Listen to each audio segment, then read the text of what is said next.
Good afternoon and welcome back to Girded With Truth. We're continuing our series on the purpose-driven life, but we need to guard against certain things when we live a purpose-driven life. Exodus chapter 16 verses 2 to 4 says, "And the whole congregation of the children of Israel murmured against Moses and Aaron in the wilderness.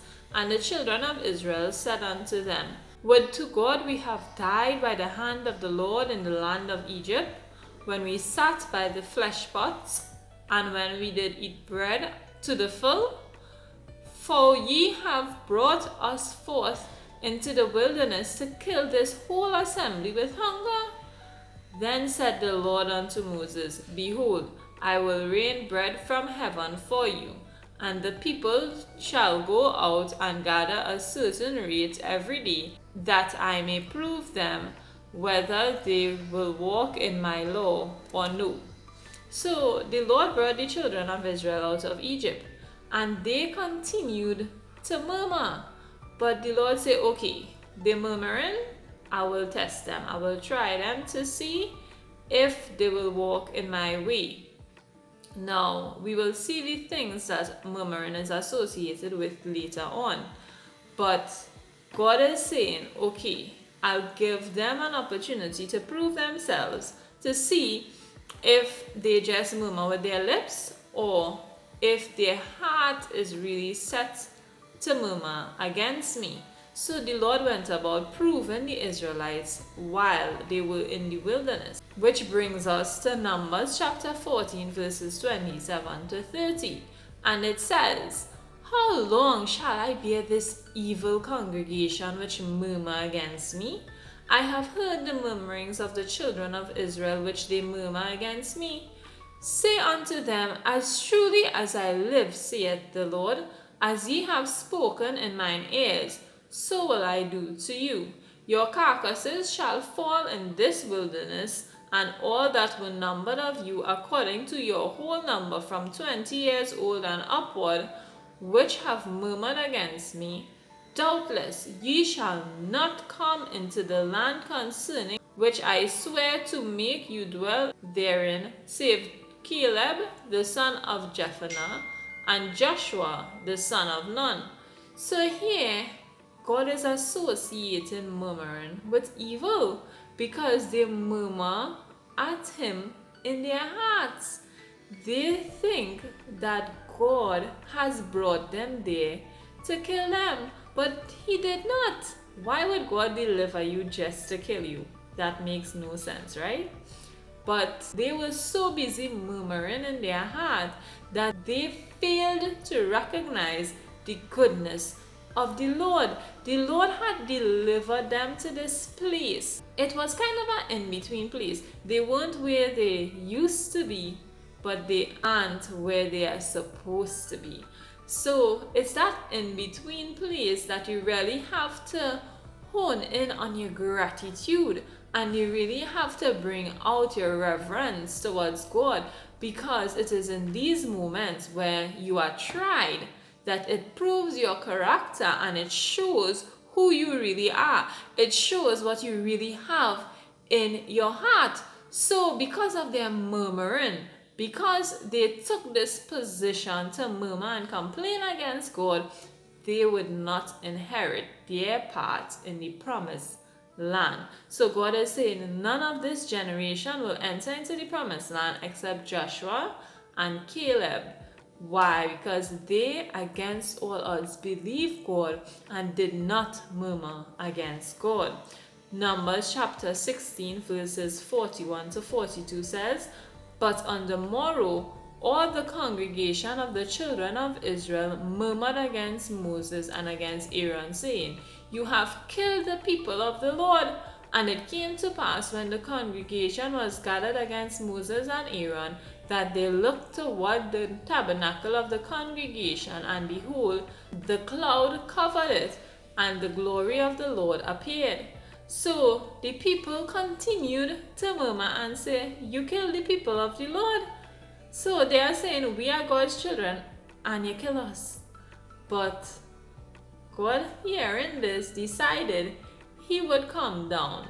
So his glory descended and appeared towards the tabernacle. And verse 44 and 45 says, The Lord spake unto Moses, saying, Get ye up from among this congregation, that I may consume them as in a moment. And they fell upon their faces. So God was like, I fed up at these people murmuring, move from between us so that I could deal with them. But Moses was an intercessor. He was the standing in between the people and God. So he was like Jesus in a sense in this aspect. He was really standing in the middle there to be the middleman to go between God and the people. And then verse 47 to 48 says, Aaron took as Moses commanded and ran into the midst of the congregation, and behold, the plague was begun among the people, and he put incense and made an atonement for the people, and he stood between the living and the dead, and the plague was stayed. So Moses saw that the Lord was angry. He was ready to take out everybody. But Moses did what a good leader does, and he made intercession. He made an atonement. He gave the instruction so that Aaron would quickly make an atonement for the people. He needed to be that in between, that go between, that needed to help the people be delivered. So God had already sent a plague. People were already starting to have been killed. But because of this atonement, the anger of the Lord was stayed, and he said, okay, because of Moses, because of his sacrifice, because Aaron did a good offering before me, I would stay my anger against the people, against their murmuring, against their evil. John chapter 6 verses 61 to 64 says, When Jesus knew in himself that his disciples murmured at it, he said unto them, Doth this offend you? What and if ye shall see the Son of Man ascend up where he was before? It is the Spirit that quickeneth, the flesh profiteth nothing. The words that I speak unto you, they are spirit and life. But there are some of you that believe not. For Jesus knew from the beginning who they were that believed not and who should betray him. So Jesus is saying here, murmuring is as unbelief. So that is the whole aspect of it. From the Old Testament to the New Testament, murmuring was considered to be unbelief, because if you murmur against God, you murmur against what he's doing in your life, you murmur against the promise that he has given to you, then you are telling him you don't believe. You are telling him it's not going to happen. You are telling him he will not do it for you. And if he gave you that promise, if he spoke that word to you, if he gave you that instruction, it is because he is going to bring it to pass. Now, all of us may have gone through a wilderness experience because God seeks to prove us.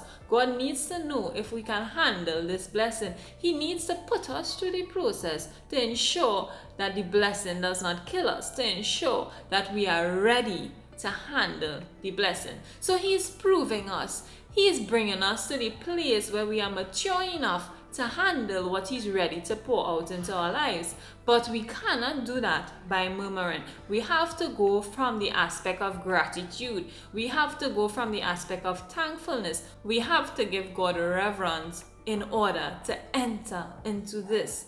This cannot be done by murmuring and complaining, because we see murmuring and complaining as evil and unbelief. So do not stand murmuring and complaining. Do not stand showing God that you do not believe or that you are doing evil. Instead, have a heart of thanksgiving and gratitude. See the goodness of God in every situation and know that everything you are going through is for your benefit. There is nothing wasted in your experience with God. So continue to believe him, continue to be grateful, and continue to revere him, and continue to guard against murmuring and complaining. Thank you so much for listening. Have a wonderful afternoon.